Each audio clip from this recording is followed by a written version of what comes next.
up, you guys? It's your homegirl here, Miss Sunshine Anderson. Home late, it seems you barely beat the sun. Yeah, Amy, right. Just for the record. Where should I begin? And bring us up to speed on what you've been up to since then. Up to speed. And now I wanna let you know. Beyonce said Sasha Fierce. I can see that you're full of confidence. You ain't gotta lie to kick it. The last album came out 2010, The Sun Shines Again. Yeah. What you need is someone who can provide. Trying to decide whether or not I want to, get back into this industry again. Baby this, baby that. Really? As cutthroat as it can be. Why do you lie? Get your coat, get your hat, get your knapsack. See, I heard it all before. We should do love for some lunch or dinner. I'm not a patient, so stop your fronting. Come on over and say something to me. I'm giving it to you, no hesitation. So if you want some love, and I suggest you go back there.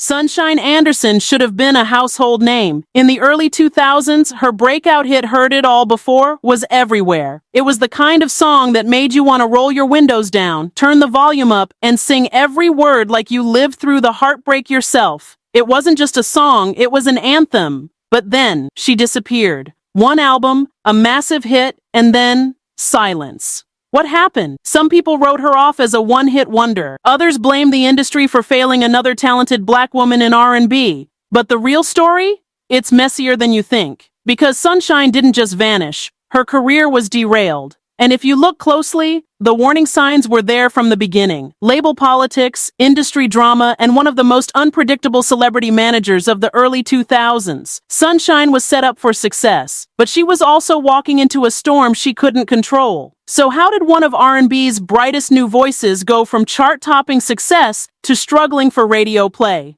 And what's she up to now? Let's break it all down. If you ask most people what happened to Sunshine Anderson, they'll probably say the same thing. She was a one-hit wonder, and on the surface, it looks that way. After all, she dropped Heard It All Before, the song blew up, and then crickets. But that's not actually true. Sunshine Anderson wasn't some overnight success who got lucky with a viral hit and faded away. She had the talent, the connections, and the industry backing to be a long-term star. Her debut album, Your Woman, didn't just produce one hit, it was a solid project. It hit #1, 8 on the Billboard 200, sold 74,000 copies in its first week, and gave her a second single, Lunch or Dinner, that charted on the R&B charts. This wasn't someone who was struggling to break into the industry. She had already made it. So why do people believe she disappeared? Because right at the height of her success, when she should have been capitalizing on all that momentum, something strange happened. Instead of dropping another album and solidifying her spot in R&B, Sunshine went quiet. Years passed, and by the time she came back, the music industry had already moved on. The truth is, Sunshine Anderson's career didn't stall because of a lack of talent or demand. It was industry politics, label drama, and one major miscalculation, trusting the wrong people to manage her career. And at the center of it all, a name you probably wouldn't expect, Macy Gray. When Sunshine Anderson was first coming up, she had all the right pieces in place. A strong voice, a radio-friendly sound, and the backing of industry insiders. But what most people don't realize is that one of the biggest factors in her early career, Macy Gray, may have also been the thing that slowed her down. At the time, Macy Gray wasn't just an artist. She was stepping into the role of a power player in the industry. With her own success booming after I Try and a Grammy under her belt, Macy had the influence to open doors for other artists. She took Sunshine under her wing and helped her land a deal with Atlantic Records. On paper, it looked like a dream situation, getting mentored by an established star who had already figured out how to navigate the industry.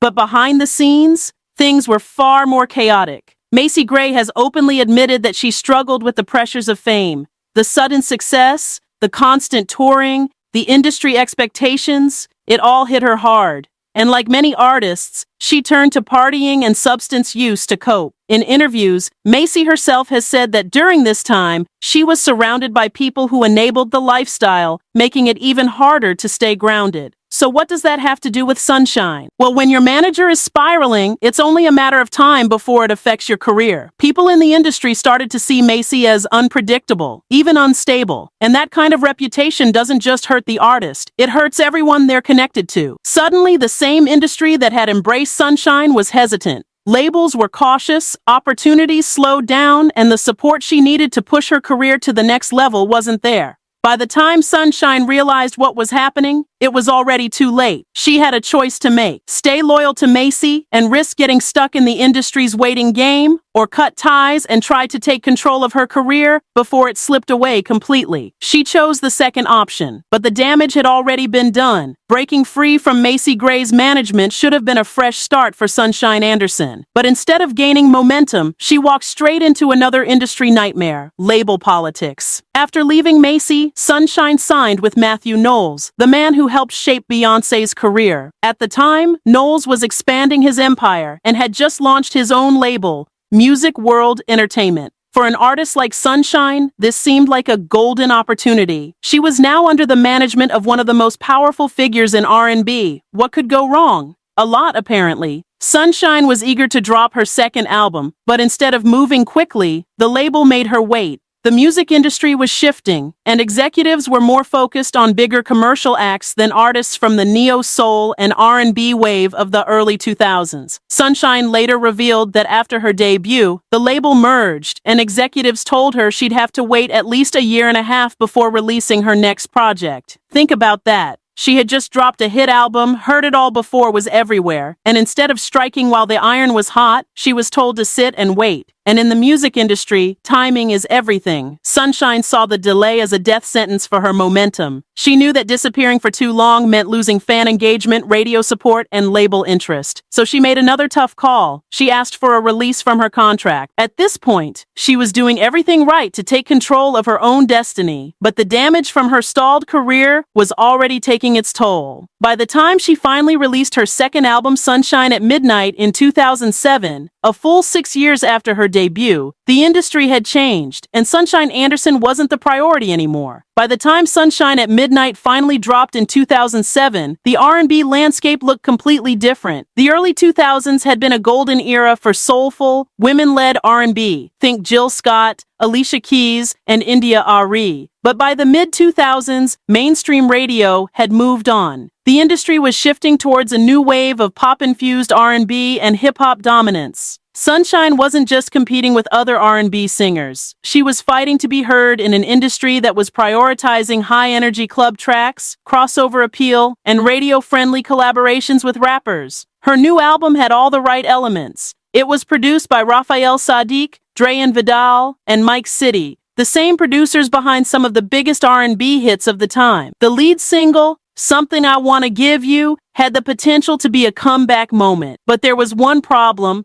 Nobody knew the album even came out. Without a major label push or strong radio backing, Sunshine at Midnight got lost in the shuffle. The album debuted at number 116 on the R&B charts, but on the overall Billboard 200, it barely cracked the top 100, peaking at number 86. Compared to the impact of Your Woman, this was a major step down. And for Sunshine, the low sales were devastating. She later admitted that she couldn't understand why the album didn't take off. She had the right producers, the right sound, and a fan base that had been waiting for her return. But in the music industry, talent isn't enough. You need visibility. And without major marketing, strong playlist placements, and heavy radio play, even the best albums can flop. To make things even harder, Sunshine was navigating a personal life change that made promoting the album even more difficult. She was pregnant during the recording process and worked up until she was 8 months along. For her, the album represented a fresh start both professionally and personally. But instead of being a triumphant return, it felt like another setback. At this point, it was clear. The industry wasn't the same, and if Sunshine wanted to survive, she needed to either adapt or walk away. By the time Sunshine at Midnight failed to gain traction, the writing was on the wall. The industry had moved on. The late 2000s weren't kind to artists who came up in the early 2000s R&B wave.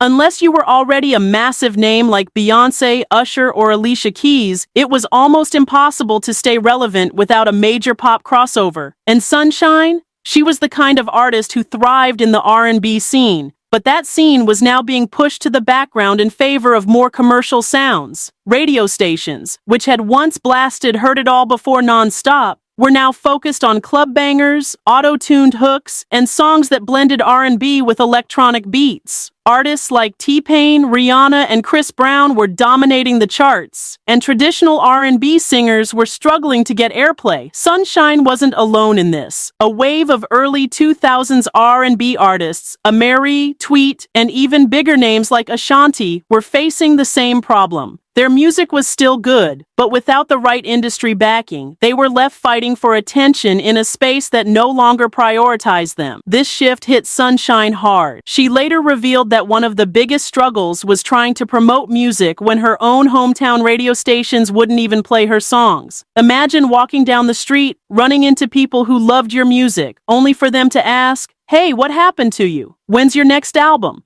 And you have to tell them it already came out, but they just never got the chance to hear it. The reality was brutal. Without major label support and mainstream radio play, your career could fade overnight. Sunshine Anderson had the voice, the talent, and the work ethic. But in an industry driven by trends and corporate decisions, sometimes that's just not enough. And so, once again, she took a step back. After experiencing setback after setback in the music industry, Sunshine Anderson did something that most artists struggle to do. She walked away on her own terms. For many singers, music is their entire identity. But after facing label delays, industry politics, and a changing musical landscape that no longer favored her, Sunshine started questioning if chasing the industry was even worth it. She had already earned a degree in criminal justice before her music career took off, and instead of waiting around for the industry to give her another shot, she decided to expand her skills. She enrolled in a school for cosmetology and found a new passion outside of music. But that wasn't all. Sunshine also became an author, writing a book titled One Hit Wonder: 7 Steps to Reinvent Yourself, where she shared her experiences in the industry and the lessons she learned about resilience and reinvention. In the book, she described how unprepared she was for the reality of the music business. She compared it to other careers, saying, "Doctors go to medical school, cosmetologists go to cosmetology school, but there's no school that teaches you how to survive the music industry." That lack of guidance is something that many artists struggle with. You can have all the talent in the world, but if you don't understand the politics, contracts, and power plays behind the scenes, you can still end up with nothing. By stepping back and building a life beyond music, Sunshine avoided the tragic fate that so many artists face: burning out, going broke, or feeling forced to keep making music just to survive. But even though she wasn't pushing albums anymore, that didn't mean she was done with the industry entirely. Sunshine Anderson may not be dominating the charts anymore, but she never truly left the entertainment world. Instead, she found a way to stay connected to the industry, on her terms. Today, she's thriving as a radio host, using her voice in a different way. Hosting her own show has allowed her to stay involved in music and media without relying on the unstable career path of a recording artist. It's a smart move. Radio gives her longevity, stability, and a platform where she can still engage with fans in the industry without the constant pressure to compete in a changing music scene. But that doesn't mean she's completely given up on making music. Every now and then, she still drops new songs, proving that her talent hasn't gone anywhere. In fact, she recently released a single called Level Up, a fitting title for an artist who has constantly had to rebuild and reinvent herself.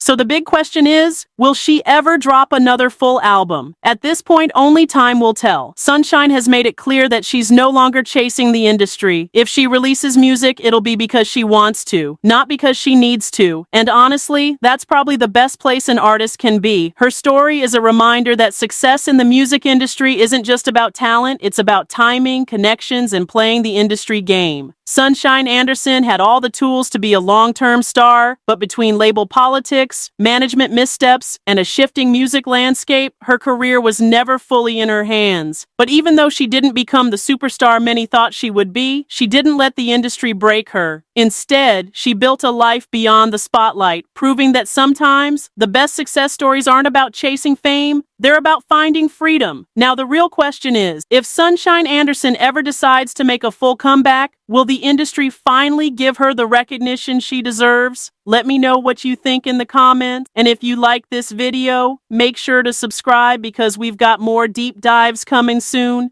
Until tomorrow, peace.